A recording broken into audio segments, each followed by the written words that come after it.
Hi there. Welcome back to another episode of Saltwater Insights. I'm Lizzy, and we're going to be talking about a couple things this week that I feel like we should be keeping a really close eye on as we head into that halfway point of the year and we start moving into, ideally, launch strategies for the new year, for Black Friday, and for Christmas and all the other holidays that are coming up. So I want us to be really thinking carefully about a couple areas that could be sabotaging you because either we're taking them for granted or potentially we're just not putting enough thought into them. And especially as you guys are more intermediate and advanced business owners, I really want to make sure that we are getting into some of the weeds a little bit today and talking about some of these areas that I think could be holding you back. That if we were to implement a few easy strategies that could really boost us into the next level, like I said, as we move into this holiday, it's kind of especially big launch sales season. So, like normal, I'm going to share my screen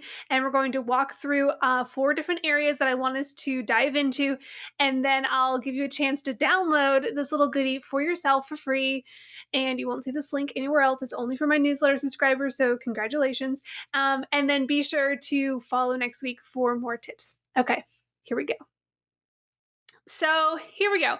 We have four areas that I want us to double check. The first one is going to be believing that Instagram plus an email list equals a long term marketing plan that will create long term growth. Now, you might be thinking, Lizzy, this is like business 101, right? This is what Jenna Kutcher and everyone else is telling me to do. I don't disagree. Here's the thing though, I want us to be sure that you're hearing when I read this out, and I want to make sure that we catch these things. It is the fact that this is a long-term marketing strategy that will create long-term growth. Yes, both these together can create both of these things, but I want to remember for you guys, I'm talking to people who are on a higher level, right? You're in high six figure, moving into seven, moving into eight figure. So you are not new. Instagram plus an email list, these two strategies by themselves, this is beginner. This is for those of you who are just looking to layer in some of those basic strategies and trying to get your handle on how do I market myself, right? So, what I love about this is that we have an uncontrollable factor, Instagram, right? It's a platform that we have no control over, plus one that we do. We have full control over our email list, what we send, when, who it goes to, all those things.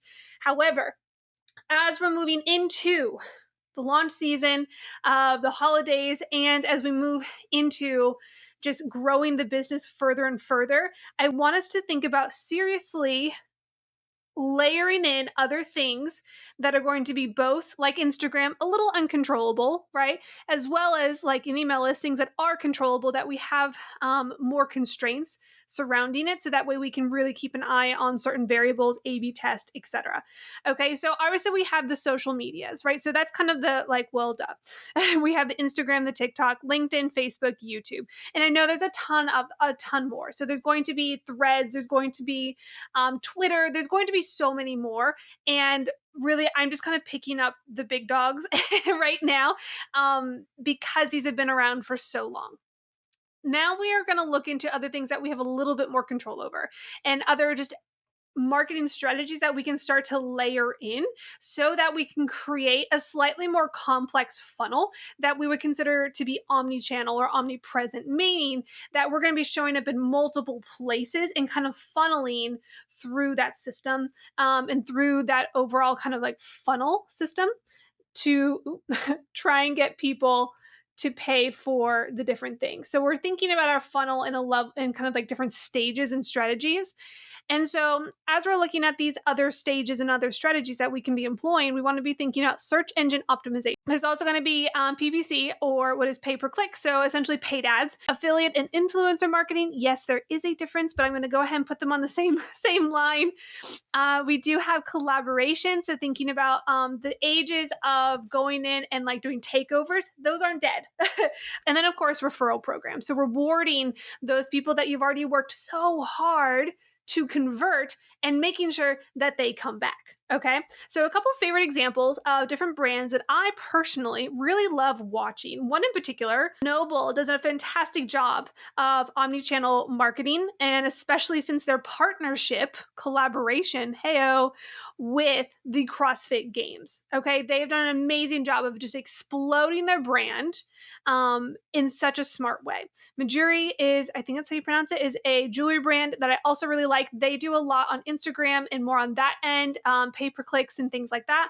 Dollar Shave Club has an amazing way of going about email marketing and some other, once again, kind of other pay per click and social media influences, and Glossier as well. Glossier, once again, when we lived in Boston, they actually, and I think they still do, they'll do like pop ups. So they did one in the Seaport District when I was doing a freelance gig down there a couple years ago. This would have been pre-COVID, and there was actually like a whole, like, it was like a container ship painted bright pink, and their signature pink, and you actually got to go through, and it was almost like part art installation, part makeup. It was so cool. It was so cool. So once again, they're thinking about ways of, since they don't actually have, to my knowledge right now, actually stores that you can walk into for Glossier. What they did was they created these pop-ups, and it was more than just like, oh, come stop at my little stand and buy my makeup. It was like I said, it was part art installation, and so it was very interactive. And I just, once again, I think that they are just so freaking clever and how they go about a lot of their marketing. So definitely keep an eye on them. Okay, the next one is going to be relying on surface level testimonials and not asking clients, customers, or students, whoever your audience is, for well rounded feedback. Okay, I'm talking about those awkward, humbling questions that might make us feel like, oh no, a little bit. Okay, but we're looking at the areas that can be improved. Okay, we're going to have to throw on a little bit of that armor, okay, some thick skin, and we're going to have to ask those hard questions. So, a couple questions that I like to think about, or maybe ask potential, for, in my case, clients, are questions like, what areas were least helpful to you in this experience? And once again, least helpful. Okay, most of your people are going to sing your praises. However, the people that really want to see you succeed and that have maybe become a friend through this process will want to also give you some of the hard answers, or some of the answers to, some really candid moments, so that you can be even better. Okay, so we really want to tap into those people. All right, asking them, what challenges did you face while with us that you think could be amended? So I want you to really think about trying to maybe make this a little fun. So you can actually do a whole exit interview. Once again, tapping into those people that you've maybe become friends with, that you know really want to see you succeed. So let's see if we can harness their knowledge and see if you can improve based on what they have to say. Okay, I really want you to also then think about maybe just amplifying and adjusting your questionnaire with really specific questions, and thinking about, how can we just make this a better experience, and make sure that we're asking a lot more questions so that we don't have a major missed opportunity to make this experience even better. Okay, number three, listing FAQs and assuming that is enough support to sell a high ticket or signature service, especially in competitive markets. Okay, you course creators, you people with digital shops, anything that's going to be that market that has a lot of offers that are either going to be in similar format, or similar target audiences, or similar kind of goals and outcomes.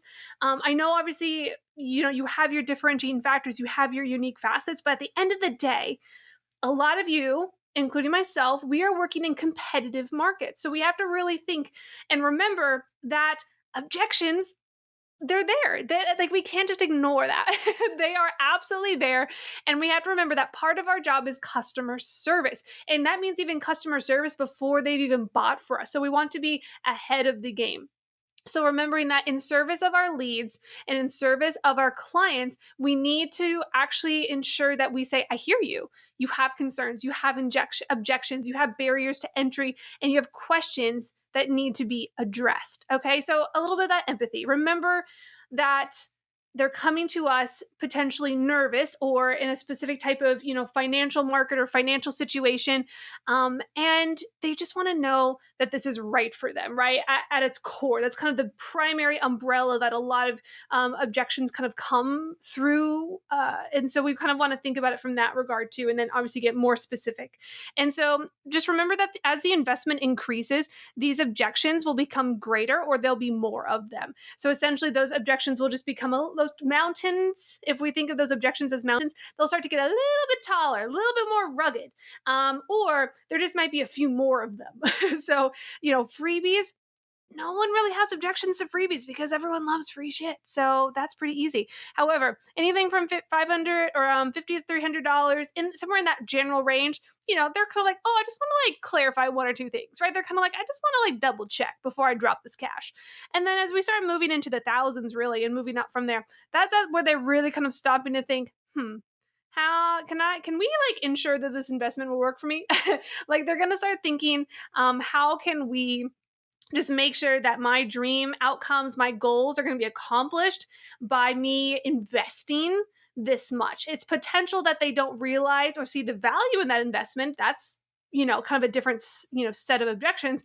Maybe the other set of objections though is that they already see that value and they simply have just maybe more technical questions. Okay, but like what is the schedule, or what does the payment plan look like, or where am I going to be onboarded into? Like I said, it could be more emotional as well, or it could be more technical. But just know that there's different types of objections as well. So get creative with how you face these objections. One of my favorites is like face to camera saved stories. So if you have like a saved story with one of your offers, let's say it's a course, then kind of go through one or two slides of what the course is, and then do a little face to camera save stories. Maybe on your stories you actually did a little ask me anything, or what are your questions, and those are just saved. Or maybe you record in a little more controlled environment, preset questions that you maybe get a lot, and you're just going to save them there as well. So you can kind of go a slightly more organic route, or you can go a little more thoughtful in the sense of like, here's my list of questions. I'm going to go ahead and like pre-record these and then add them to the save story. Live chats, those are really great. There's some of the kind of more like annoying bots, but there's a number of different platforms that you can install into websites, and kind of even like start pre-doing saved replies inside the DMs for like Instagram and Facebook, that are really nice. Video Ask is another favorite one we like to employ with certain clients. And then recently, I even saw a website video FAQ. It was like a little library of FAQs. And I thought that was super, super clever. Okay, finally, assuming that a discount will mean more sales or bigger launch. Yeah, this is a big one. And I understand where it comes from. However, I do want to challenge this mentality. I surprisingly am not a fan of $100 off here or 40% off there. I'm not a fan. Okay. I think there is a difference between founding member pricing. So going in with like founding member pricing for an offer before transitioning into, just what a normal launch would be, whether it's evergreen, or it's open cart, closed cart, and going into that with your normal pricing that you would kind of continue to sell, on repeat. But regardless, there's, I think, a different strategy being employed with founding member pricing. But when it comes to the evergreen or the open cart, closed cart of that offer, what I want us to be really conscious of is simply not just thinking, okay, sales are down, or we're going into Black Friday and I really want to make a splash. I know it's really popular to discount things, and obviously we just came out of Prime Day, so it's really popular to see 20% off. And there are places where I do think that is appropriate, but for the majority of us, when we're service providers, you guys have put so much work, blood, sweat, and tears into these amazing offers, and to simply discount it $100 out of nervousness or out of imposter syndrome or anything, I think that mindset needs to be addressed before just slapping $100 off onto the offer. Okay. So I really want us to think that, I know that maybe not all of us are running Tiffany and Chanel or what we would consider more luxury brands, but we can still learn from them. Okay. Think of Apple. So Apple doesn't really discount their laptops. Instead, they do giveaways, right? They say, oh, you get a free pair of Beat headphones. And so you're like, whoa, I get headphones. But no one really questions that, like, oh yeah, but I don't get 40% off. And so I want you to really think that a lot of the times what can happen is with percentages or money off, it can sometimes become a it can kind of erode the brand value. And once again, there's a reason that Tiffany's and Chanel, they don't do discounts, right? They just don't do that because they know what their worth is, and they're going to say you're going to pay it or you're not. Like, come in the store and have the little blue box leave with you, or maybe it's just not the right time or we're not the right brand for you. They really stand on that value. And so I want you to have a similar confidence in yourself even as we move into the sales season. And then you can also just get creative with repeatable and easy to replicate bonuses instead of discounts. This is something my business coach, Laura, is always talking about. So, once again, instead of saying, I want to give away a free 30-minute call, well, if 100 people buy within that discount window, that's 100 people that, like, that's 100 people that you are now doing a 30-minute call with. So instead, I challenge you to think about some of my favorites are going to be swipe files or editable docs, templates, a live group session, i.e., not this. And then you can even think about extended trial periods or free trials or access to a community. So once again, just thinking about these clever ways that you can give them more information to help overcome their objections, but also showing them that you don't have to discount your prices or discount your value and erode that brand value just by slapping $100 off or 40% off. So, as we move into the season, I just really challenge you to get fun and creative and really think about these different ideas that I've listed here on ways that you can just add more value without it really having to like come out of your heart and soul. So there's just so many ways that we can make these four areas work even harder for us with either some thoughtfulness or just some extra strategies employed. So I'm really excited. Be sure to download, minus my scribbles, this little PDF so you can take notes. It is editable, and so you can go in and like start tracking and taking notes. And then be sure to share this with all your friends. All right, see you next week.